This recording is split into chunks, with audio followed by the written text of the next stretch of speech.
Once upon a time, there lived a woman named Nneka.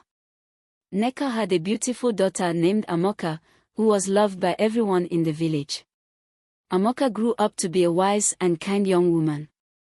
When it was time for her to marry, she chose a hardworking and gentle man named Chidi. Chidi was from a nearby village and treated Amoka with great love and respect. Everyone could see how happy Amoka was with Chidi, and how much they both loved each other. When Amoka first introduced Chidi to her mother, Nneka was immediately displeased. She had always imagined her daughter marrying someone wealthy and influential. When she saw Chidi, a simple farmer with humble clothes, she couldn't hide her disappointment. She welcomed him politely, but inside, her heart was filled with disdain. Jealousy filled Nneka's heart, and she began to resent her son-in-law. "Is this the best my daughter could find?" she thought to herself. This was the beginning of her resentment. One day, Nneka went to the village market and overheard some women talking about Amoka's marriage. "I heard her husband is just a farmer," one woman said, with a hint of mockery. "What a shame. A beauty like Amoka could have married a wealthy man." Nneka felt humiliated. She had always prided herself on her family status, and now, people were gossiping about her daughter's choice. The resentment towards Chidi grew even stronger. One day, a neighbor visited Nneka and praised Chidi for his hardworking nature. "Your daughter married a good man," the neighbor said. "Chidi is known for his honesty and hard work.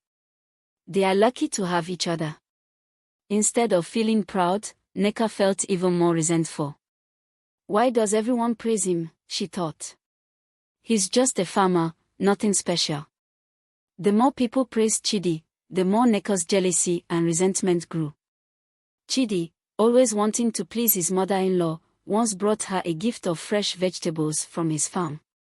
Nneka looked at the gift with disdain and said, "I don't need this. You should keep them for yourselves." She refused to accept the gift, leaving Chidi feeling disheartened. Amoka tried to convince her mother to take the gift, but Nneka refused, saying, "I don't need anything from him."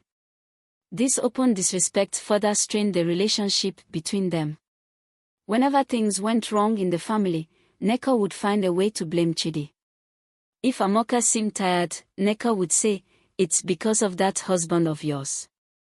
He's not providing enough for you." If something was broken in the house, she would hint that it was because Chidi couldn't afford to maintain things properly. No matter what happened, Nneka always found a way to criticize Chidi, even if it was unjustified. During a family gathering, Nneka intentionally ignored Chidi. When everyone was being served food, she made sure to give him the smallest portion. She barely spoke to him and avoided eye contact. Whenever he tried to engage in conversation, she would respond curtly or turn away, making it clear she didn't want him there. Chidi noticed but remained respectful, which only made Nneka angrier. She felt that his quiet demeanor was a sign of weakness, and she couldn't understand why her daughter loved him. The culmination of Nneka's resentment was when she plotted to harm Chidi with the potion. By this time, her jealousy had consumed her so much that she no longer saw Chidi as a person, but as an obstacle to her daughter's success. One day, Nneka came up with a wicked plan. She decided that the only way to get rid of Chidi was to harm him. She thought to herself, if Chidi is no longer around, Amoka will be free to marry someone better. Nneka's jealousy had clouded her judgment, and she didn't care about the consequences. Nneka went to a powerful herbalist in the village and asked for a potion that would harm Chidi. The herbalist, sensing the darkness in her heart, warned her, "Beware of the evil you seek to do, for it may come back to haunt you." But Nneka ignored his warning and took the potion anyway.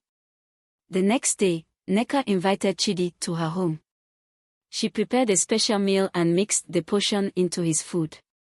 When Chidi arrived, he was surprised by the warm welcome from his mother-in-law, but he did not suspect anything bad.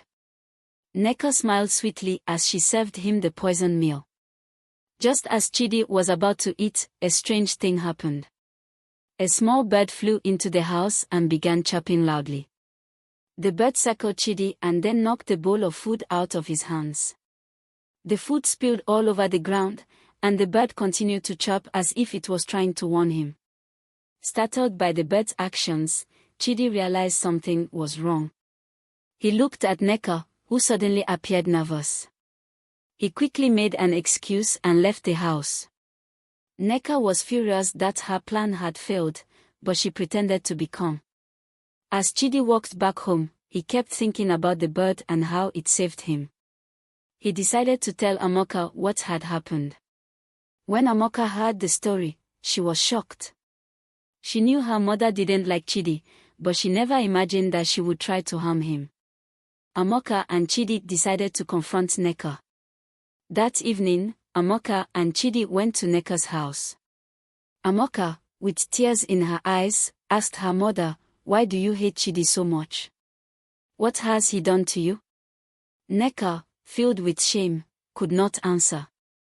She realized that her jealousy had nearly destroyed her daughter's happiness. Seeing her mother in tears, Amoka forgave her, but she made it clear that Chidi was her husband and that nothing would change that. Nneka, now remorseful, begged for forgiveness from both Amoka and Chidi.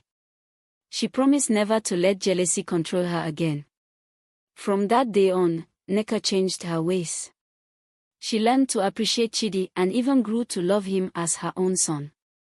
The family lived happily ever after, and the story of how jealousy almost tore them apart became a lesson for the entire village.